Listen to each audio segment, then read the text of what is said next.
Bom dia a todos os meus alunos. A aula vai ser sobre a hidrografia do Brasil. De acordo com a ONU, o Brasil possui cerca de 10% das reservas totais de água doce do mundo. Elas se encontram distribuídas na imensa rede hidrográfica e em grande quantidade nas águas subterrâneas. Desta forma, iremos estudar um pouco sobre as águas subterrâneas e as águas superficiais encontradas no nosso país. Águas subterrâneas, os lençóis freáticos e os aquíferos. O Brasil possui dois dos maiores aquíferos do mundo, o Guarani e o Alter do Chão. Formadas por rochas permeáveis, essas formações geológicas transmitem água, muitas vezes potável, para poços e nascentes. Considerado o maior do mundo, o aquífero Alter do Chão é o maior em extensão de água e compreende a região Amazonas, Pará e Amapá. Segundo estimativas, seria suficiente para abastecer toda a população mundial por 100 vezes, com um volume que alcança 86 mil quilômetros cúbicos. Em termos comparativos, o Alter do Chão tem quase o dobro do volume de água potável que o Guarani, que passa também pela Argentina, Paraguai e Uruguai, como é possível ver na imagem. Sua extensão territorial, porém, é menor que do aquífero que abastece os outros países sul-americanos. O Guarani se encontra em alarmante estado de degradação por estar localizado em regiões populosas e poluídas, a centro-leste do continente. Quando o assunto é a reserva do Alter do Chão, é importante enfatizar o seu alcance. Para se ter uma ideia, a região de Manaus tem cerca de 40% do seu abastecimento de água proveniente da formação, e a reserva fornece ainda 30% da água consumida na cidade de São Paulo. As águas desse aquífero, em paralelo ao recurso oriundo do Guarani, são bem menos poluídas, porque se encontram na região amazônica, em que a concentração populacional é significativamente menor. No Guarani, há excesso de flúor, metais pesados e inseticidas agrícolas, mas a ação do homem também é acelerada pelas características naturais da formação. As rochas ali presentes filtram menos a água da superfície. A formação rochosa do Alter do Chão é mais arenosa, o que permite uma filtragem de recarga de água na reserva subterrânea. As águas superficiais, os rios. Rio são águas correntes que se deslocam na superfície no sentido da declividade do relevo. Os rios são importantes fontes de água potável, são utilizados na produção de energia, são utilizados como via de acesso, transporte, servem para a produção de alimentos, na agricultura principalmente, para a exploração mineral, o turismo ecológico e auxiliam no equilíbrio do ciclo hidrológico. Os rios podem ser classificados em perenes e intermitentes.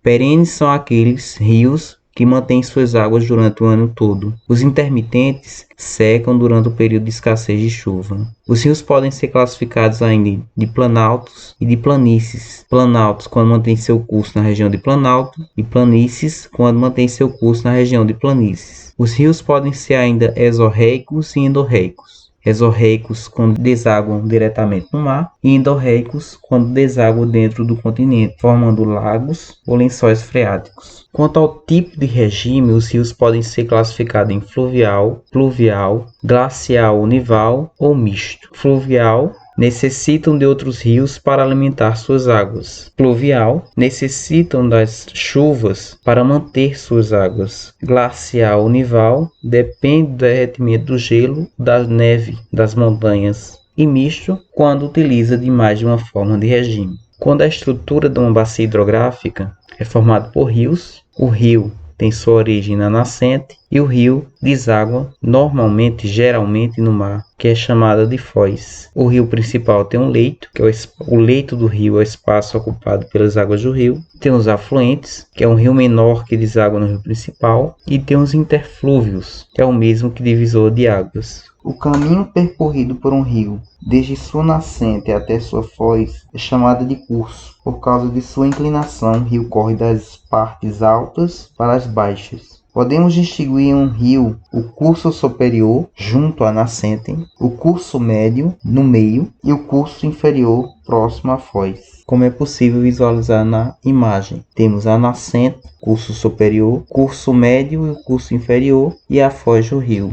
Se andarmos em direção à nascente, dizemos que estamos a montante. Se andarmos em direção à foz do rio, dizemos que estamos a jusante. Características dos rios brasileiros. Os rios brasileiros são, em regra, exorrecos e perenes, com predomínio de regimes pluviais e predomínio dos rios de planaltos. A rede hidrográfica brasileira apresenta como característica fundamental a existência de numerosos rios e de poucos lagos. Nos rios brasileiros cuja foz desemboca no mar, há o predomínio do tipo estuário, a exemplo do Rio São Francisco, que tem a foz em estuário. Exceção a essa regra é a foz do Rio Amazonas, que é chamada foz mista, tanto em estuário como em delta, e outra exceção é a foz do rio Parnaíba, divisa dos estados do Maranhão com o Piauí. No Brasil, há um predomínio dos rios perenes, ou seja, aqueles que nunca secam, predomínio de rios com regime pluvial, isto é,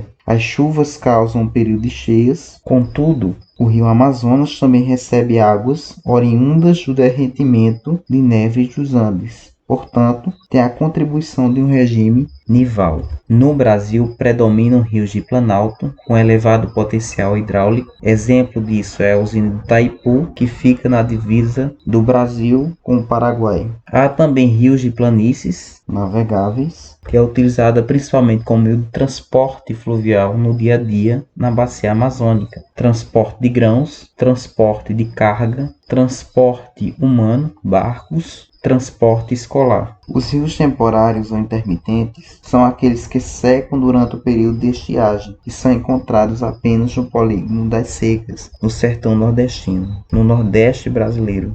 As bacias hidrográficas brasileiras. O Brasil possui 7 bacias hidrográficas principais: amazônica, do Tocantins-Araguaia, do Parnaíba, do Paraná, do Paraguai, do Uruguai e do São Francisco. As bacias menores, em termos de extensão e vazão, foram agrupadas em regiões hidrográficas pelo Conselho Nacional de Recursos Hídricos. São elas: Atlântico Nordeste Ocidental, Atlântico Nordeste Oriental, Atlântico Leste, Atlântico Sudeste e Atlântico Sul, como é possível visualizar na imagem. Em resumo, podemos classificar as bacias hidrográficas brasileiras em bacias principais e bacias secundárias. As bacias principais recebem nomes dos rios principais: a Amazônica, a Bacia do Tocantins-Araguaia, a Bacia Amazônica, a Bacia do Tocantins-Araguaia, a Bacia do São Francisco, a Bacia Platina, que é formada por 3 bacias secundárias: Bacia do Paraná, Bacia do Paraguai e Bacia do Uruguai, e a Bacia do Parnaíba. As bacias secundárias recebem nomes de regiões de ocorrência, neste caso Nordeste Ocidental e Nordeste Oriental, Leste, Sudeste e Sul.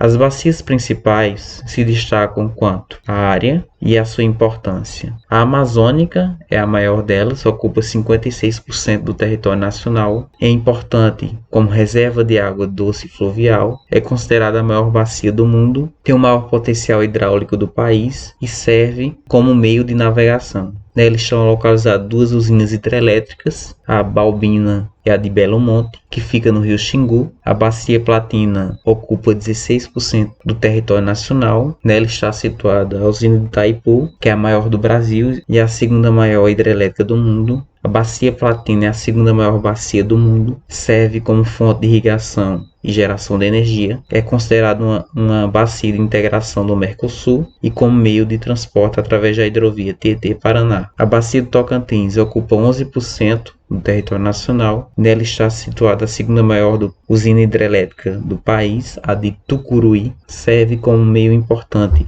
de geração de energia e irrigação e de transporte de grãos, com destaque para a soja. A bacia do Rio São Francisco ocupa 7,5%. As usinas principais dessa bacia são a de Paulo Afonso, Três Marias, Xingó, Sobradinho e Itaparica. É uma importante bacia de integração nacional. É utilizada como fonte para a agricultura irrigada, com destaque para as cidades de Petrolina e Juazeiro. E é utilizada ainda como meio de navegação e geração de energia. E por fim, a do Parnaíba ocupa uma área de 3,9%. A usina principal dessa bacia é de Boa Esperança e é utilizada para irrigação e navegação e também para o turismo no delta do Parnaíba. A gestão dos recursos hídricos e políticas de integração.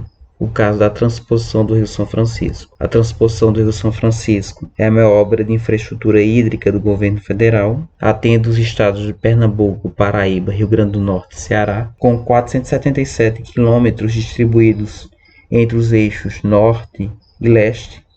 O eixo norte engloba os estados de Pernambuco, Paraíba, Rio Grande do Norte e Ceará. Já o eixo leste corresponde aos estados de Paraíba e Pernambuco. Os dois eixos englobam a construção de 13 aquedutos, 9 estações de bombeamento, 27 reservatórios, 9 subestações, 270 quilômetros de linhas de transmissão em alta tensão e 4 túneis, com 15 quilômetros de extensão. O empreendimento ele visa garantir água com regularidade para 12 milhões de pessoas que sofrem com a seca em 390 municípios do Ceará, da Paraíba, Pernambuco e Rio Grande do Norte, onde a estiagem é frequente. O tratamento e a distribuição são de responsabilidade dos governos dos estados. A importância do projeto se dá pelo fato de que no Nordeste estão 28% da população brasileira e apenas 3% da disponibilidade de água do país. O Rio São Francisco detém 70% de toda a oferta de água da região, historicamente submetida a ciclos de secas rigorosos. O projeto de integração do Rio São Francisco é uma prioridade do governo federal. Temos exemplo aqui da canalização até o município de Monteiro. O eixo leste segue do município de Floresta, em Pernambuco, até o município de Monteiro, na Paraíba, e abastece o açude de Boqueirão. O eixo norte sai do município de Cabrobró, em Pernambuco, e chega até a Paraíba. O eixo leste do empreendimento já beneficia mais de 1 milhão de pessoas nos estados de Pernambuco e Paraíba desde 2017. Seu funcionamento evitou que a cidade paraibana de Campina Grande entrasse em colapso hídrico, a época em função de maior seca já registrada nos últimos 102 anos. Ao todo, o eixo leste foi projetado para levar água para cerca de 4,5 milhões de pessoas em 168 municípios que sofrem com a seca prolongada em Pernambuco e na Paraíba.